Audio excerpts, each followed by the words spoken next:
Welcome to Mentoring in Real Life, where we talk about what it takes to find and be a great mentor. I'm Angela, and together with my co-host Bill, we know the power of mentoring and what it can do in your life on both sides of the table. If you're interested in learning tips, tricks, and hearing stories about mentoring, you're in the right place. Come join us. Hey Bill, how you doing today? Angela, I had just never been this happy, even though I'm not in my usual spot, as you can tell by the background. You look like in an undisclosed location. Yes, we won't talk about it. So, hey, I came across a sentence recently that to me really symbolizes a lot of mentoring conversations and topics I've had in the past. And it might not be in your reading list, but I read, "The oak fought the wind and was broken. The willow bent when it must and survived." And that is from a book called The Fires of Heaven by Robert Jordan. And really what it's supposed to be referring to is like an oak symbolizing, strength, endurance, power, ancient wisdom. And, an oak's roots penetrate deeply into the earth, anchoring it firmly into place. Whereas a willow tree has a different symbol where it's really talking more about fertility, new life, and a willow branch can be planted in the ground, and from it, a new tree will grow in its place. So a willow tree can really move with the wind, right? And so the sentence came up, and it really struck me about people who are like oaks in the workplace and in life, and people who are willows and who can adapt and flex. You know, Have you you're seen this blowing a lot right sentence? now, I could tell. So, Yes. and I think somehow I feel like the oak is being applied to somebody specific here, but we can keep going. Well, I guess a question that came up, when I was thinking about this is, how do you respond? How does a person respond when something doesn't go well? How do they distinguish between an event that happened and the entire journey? Having a goal is great, but recognizing there are many paths to get there. And if you're too rigid in role or title, you might lose out on opportunities that are actually much more fulfilling than what you planned for yourself. And so we're going to get into why flexibility and adaptability are important, and then get into how to increase your flexibility and adaptability. So with that, Bill, why are flexibility and adaptability important in the workplace and in life? Well, it probably is obvious to a lot of folks that it really does matter in the world, because both at work and at life, you know, nothing stays the same or stays still. People and technology and expectations, circumstances, they're just constantly shifting. And the ability to adjust determines how well you're going to handle those changes. And so, you start off with a little bit cliche, the only thing constant is change. And so not accepting that can be really overwhelming. In the workplace, there's going to be new tools, new policies and goals, and they show up all the time. And in life, unexpected events, good or bad, are going to alter your plans. If you're flexible, you're sort of less likely to get stuck or overwhelmed when things don't go as they're expected. And especially as a leader, if you put a plan together and there are people who are involved in fulfilling that plan, and you expect everything to go according to your plan, you are setting yourself up for disappointment. Plus, there's everything external to the plan over which you have no control. Influence perhaps, but certainly not control. It doesn't mean you give up if you have no control. Instead, you influence by being proactive. You mean if I put together a plan and it involves people, that it's not going to go according to my plan 100%? I know that you would like everybody to move with a purpose, just your purpose in mind, but they all have their own little purposes going on the side, and so stuff happens, as you well know. Yeah, absolutely. I like what you said about influence as well. And so the second piece that we're going to address is better problem solving. Even if you're proactive and attempt to influence, you still might not get your way. And with that is like you might have an expectation. And I have this quote that comes to mind where expectations can be premeditative resentment. So if things don't go according to your expectation and you have resentment to that person, well, is it really that person or is it you that you really need to think about and look in the looking glass about? Adaptable people don't cling to just one way of doing things. They can pivot, they can try new approaches, and think creatively when faced with challenges. And that makes them more effective in solving problems rather than just being blocked by them. Yeah, I mean, if you're going to be rigid about how things have to go, you're guaranteed to add stress to your life because the reality just rarely matches whatever the plan was. And if you can remain flexible, that allows you to adjust the expectations and makes setbacks easier to handle and keeps you moving forward instead of getting stuck. I've had that happen where I get stressed and frustrated because I have, some rigidity in what my expectations are. This has been something I've had to learn over and over in my life myself. And in doing so, when I am more flexible, when I'm more adaptable, it actually helps me build stronger relationships with my coworkers, with my friends, with my family, because I can be adaptable and help work with other different personalities, other communication styles, other needs. It builds trust because people see you as cooperative and open minded. And adapting your communication style to your audience means getting to that level of trust even faster. A quick story about this actually is we actually, on one of the teams that I had, we all took the DISC assessment, right? And so we had a numeric value associated with where we were as a D, a dominant person, an I, an influential person, an S, a Sensing? sensitive. I don't think it's sensitive, but I think of it as sensitive. Yeah. And then C is conscientious, like the people who hit the tasks, right? And so I knew, and then we put all of our scores up on a whiteboard. And I would be reminded, oh yeah, when I talk to that person's a very high S person. So I want to ask that person how their kids are doing, how last weekend's, volleyball tournament went, how the dog is doing. Like just know the person and be more feeling approaching to them. Whereas a high D person or a high C person, that language would have been much different. And so knowing that and being able to adapt my communication style based on that other person's, how they receive information actually helped build stronger relationships on that team. Absolutely. And so, if folks listening need even more convincing, it probably should be obvious. Employers value people who can learn new skills and take on different roles and handle uncertainty.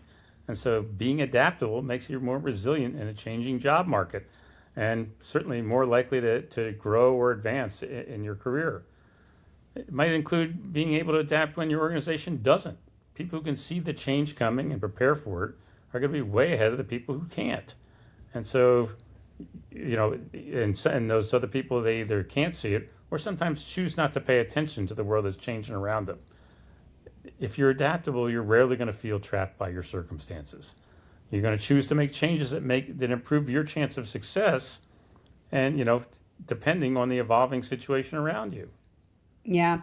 People who have that breadth and depth of experience are often considered to be more well-rounded and the high performer in the organization. And those are the folks that often are looked at for promotion opportunities as well. Life rarely follows a straight path, as we talked about earlier. And being flexible helps you learn from experiences, helps to shift your goals when you need to, and stay open to new possibilities that you might not have considered. As Mike Tyson famously once said, everyone has a plan until they get punched in the face. So really, flexibility and adaptability turn uncertainty from something threatening into something manageable and even beneficial. They help you stay effective, resilient, and open to growth no matter what changes come your way. Okay, so now we know why it's important. How do you focus on being adaptable and flexible in the workplace? What are some specific behaviors that would help somebody along these lines? I would tell you that adaptability and flexibility are probably two of the most underrated career accelerators, especially as roles evolve faster than ever. The people who grow fastest aren't always the most experienced. They're the ones who adjust quickly without losing their effectiveness. So, Angela, what's the first piece of practical advice that actually works in workplaces? Well, the first thing, and I love this as a coach, is to separate change from threat. So think about the opportunities rather than having a victim mentality. Most of our resistance comes from how we interpret the change, not the change itself. So instead of thinking to yourself, why is this happening? Shift to what does this make possible? And this small reframe actually keeps you in a problem solving mode rather than getting defensive. We're wired to think in terms of survival, like we're being chased by a saber-toothed tiger. Sure. But in truth, most of what happens to us unexpectedly is simply requires us to shift our thinking. So one resource that comes to mind, Bill, is from an organization called the Conscious Leadership Group, where they talk about being above and below the line. And they created a short video, which we've included a link to in the show notes, that's called Locating Yourself. It's a little over 3 minutes long. And the point of the video is to say, when you're below the line, you have a tendency to feel threatened. And the sooner we get out of that mode and get above the line, that's when we can get into creative mode. And that's where adapting shows up. That's what we've actually taught a lot of leaders to try to recognize when they're below the line and get above the line as quickly as possible. Sure. And so, next translation of that sort of is, if you want to get to a place where you're thinking about ways to be successful in a changing environment, then, and because I'm a Navy guy, I'm going to talk about anchoring. Anchor yourself in outcomes and not methods. The really flexible people are clear on what matters, but they're kind of loose on how it gets done. The rigid folks approach and say, well, this is a process we use. It's the process we've always used. And a more adaptable way of looking at that is say, well, if this is our goal, what's the best way now that we should go after it? And then when the priorities shift, and of course they will, this mindset keeps you thinking in relevant terms. We've all heard it before. Well, that's how we've always done it. So, Bill, when teams have said that to you, I'm just curious, how have you reacted? Well, okay. Well, that's a very frustrating way for somebody to approach it with me. I'll just tell you that didn't typically go very well. And it's not like you have to do a lot of yelling about it. My first question would be, and so is that going to be successful if we do it that way now? Are we going to succeed in the same way we did in the past? And generally speaking, the reason we're even having the conversation is because the circumstances have changed, the goals have been modified, the bosses way up the chain somewhere said we want a different set of outcomes. And so doing it the way we've always done it is not going to get us a new set of outcomes. The old Bill might have a much more oakish kind of approach to this. The new Bill, of course, trying to be the willow that you talked about. Start with questions. So what is it we're trying to get done? Do we actually still believe that process is going to get us to the outcomes we're looking for? And if the answer is I'm not sure, then it may be time to reevaluate how we're doing things. Yeah. And when we're doing that, really as fast as we can learn, that actually helps us with adaptability as well. So if you are on a team where you can try something, get feedback quickly, ask your teammates for what went well and what didn't, adjust immediately, then you don't have to wait for perfection. Short cycles and get moving the ball forward actually beats perfect plans every single time. Absolutely. And so that also is going to force you to think about, well, gee, that doesn't sound very comfortable because, you're telling me I got to try stuff, and if I fail, I'm going to adjust fire and I'm going to do something slightly different and fix it. Well, that doesn't sound very comfortable. And all that comes to mind when I think about words like that is Mike Tomlin, coach of the Steelers, telling all of his players, "You better get comfortable being uncomfortable." And so, if you're always feeling like you're completely competent, you're probably not doing much growing. And so, if you're going to be more flexible, if you're going to be a flexible professional, you need to ask questions early, even if it feels like they're really, really basic questions. Admit when you don't know something and stay visible while you're doing all the learning. The discomfort is often a sign that you're expanding and growing, not failing. Yeah. We've so far brought in a boxing quote and a football quote. So I'm curious if there's any other sports we'll be able to reference in this. There's still time. No worries. We'll get something else in there. And so, what else we'd recommend is people develop range and not just depth in their capabilities. Being great at one thing is valuable. It's valuable to be a subject matter expert, but being useful across situations is actually powerful. So volunteer for projects outside your usual scope and get a perspective on what other people in the organization do and what their roles look like. Learn adjacent skills, not just your vertical expertise. And that helps you give some more range and therefore become a more powerful member of the team. Understand how other teams think and operate. This makes it so that you are easier to plug into new situations. And when things shift, you become a really valuable asset. So now, while we're talking about being uncomfortable, we certainly have to acknowledge the human side of that discomfort. Constant change can be pretty draining. And so if you're going to be flexible, that requires a lot of resilience. And so along the way, you need to be protecting your recovery time as things change a lot and you're flexing to meet the new requirements. And so you protect that recovery time even with small breaks. And be aware of what drains you or what fuels you at work.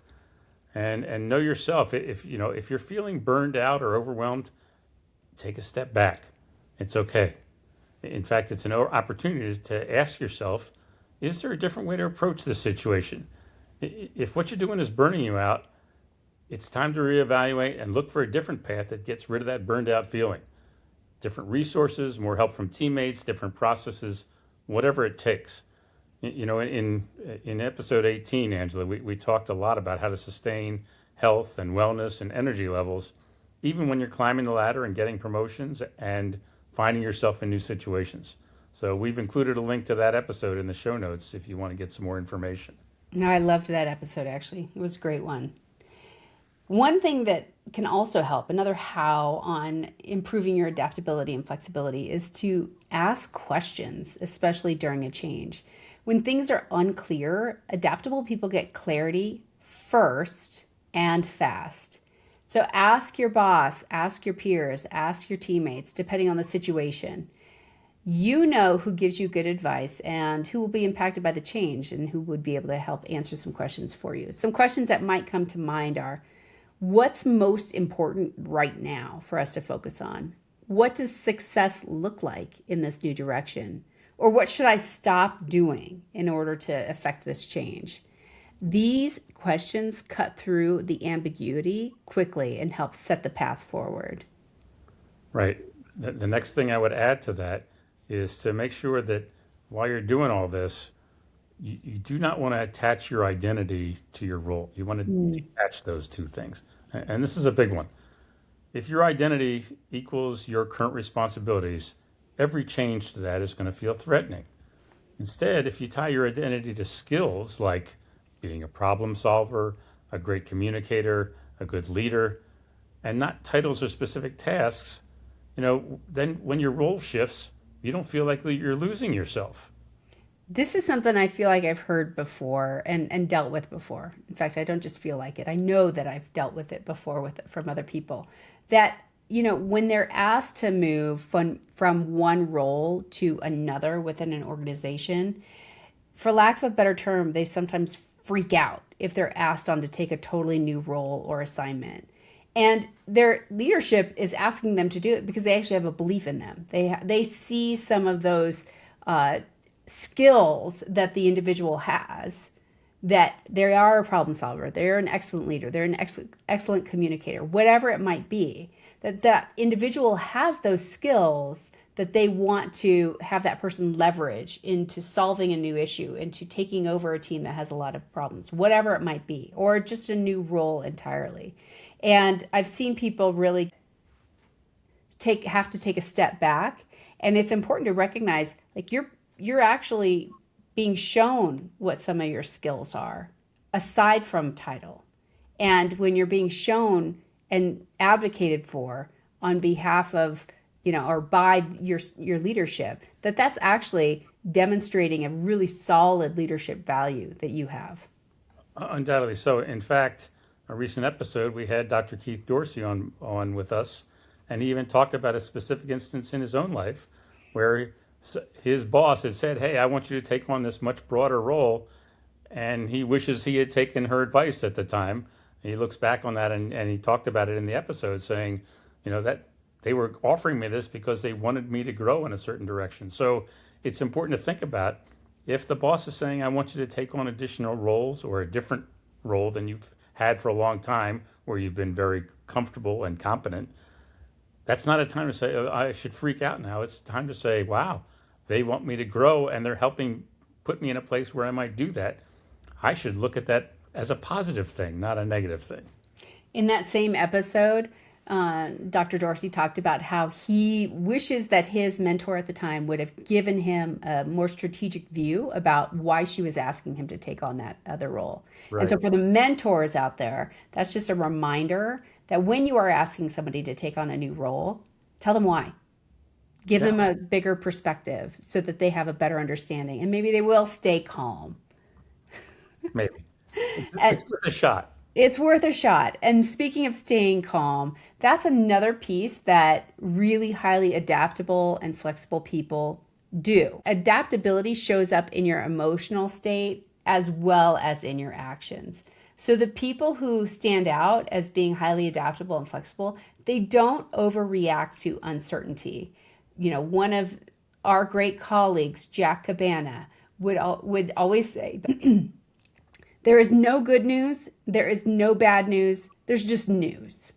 And so Jack, by saying that, is just recognizing you don't attach a goodness or a badness to it. And when you don't attach a goodness or badness to it, that gives you actually some perspective to say, okay, where do we go from here?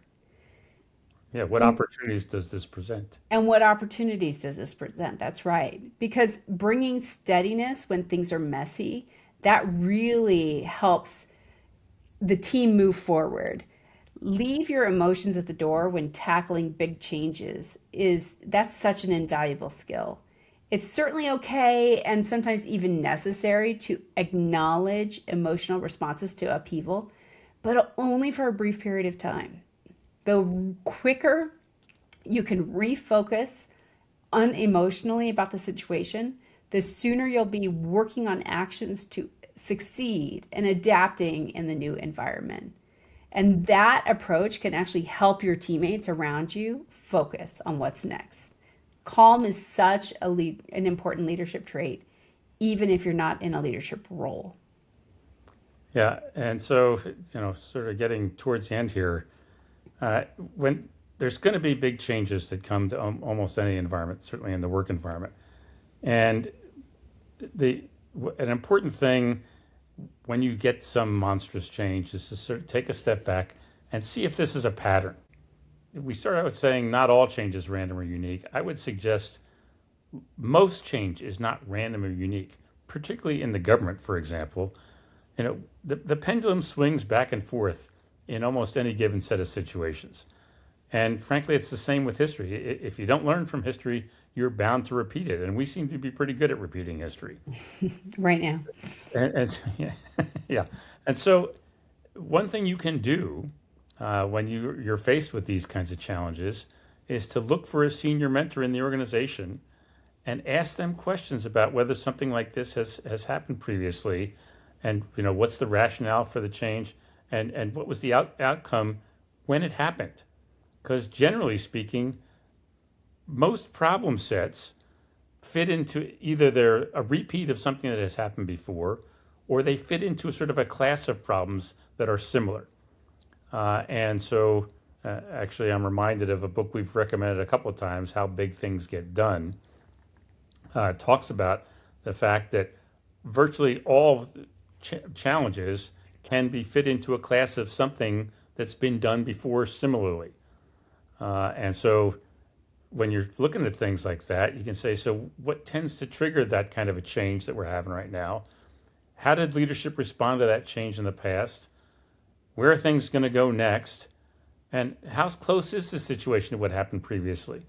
That's an invaluable way to approach that set of problems, as opposed to thinking, no one has ever experienced this problem that I'm having. There's just very few things in life where it's just not like anything that has ever happened before.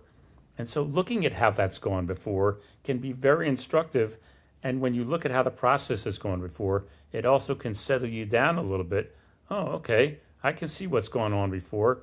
And, if it's the politics of government or the politics of any given organization, you can see how people have done things before. It will help set you up for success in the current situation.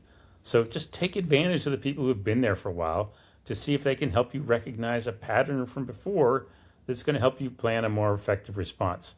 And so that's just going to help you start to anticipate instead of reacting to everything. So true. That's so true. So, Bill, we started out this conversation by talking about the reasons why being adaptable and flexible is so important. And then we outlined how, ways to embody adaptability and flexibility. This is a conversation we've had more than once in our careers. And our intent is to encourage people to become aware of when they're not being adaptable and how to become more so. What do we miss? Okay, so you gave me the opportunity, so I'm going to take advantage of it. I'm going to bring back a third sport and a movie reference all at the same time. Oh, yay. Okay, so here's the line, and see if you can remember the movie. The hard is what makes it great. If it was easy, everybody would do it. Okay. Hard is what makes it great. If it was Tom Hanks easy. says it to Gina Davis. Oh, well, there's no crying in baseball. There we go. A League of Their Own. A league of their own. There you go. Right, and so being adaptable and flexible, yeah, sometimes it's really hard. The hard is what makes it great. Okay, it's going to put you in a much better place. It's going to allow you to succeed where others are flailing. I love that. Great quote, and I love a league of their own. So, thank you for bringing that in. I'm here for you. Move Lions or me. So, anything else? That's it. All right. Well, with that, thank you all for listening to this episode of Mentoring in Real Life. If you have thoughts or questions, feel free to leave us a comment or send an email, which we've included in the show notes. If you like what you heard, please subscribe, rate the podcast, and share it with a friend. Until next time, help others climb.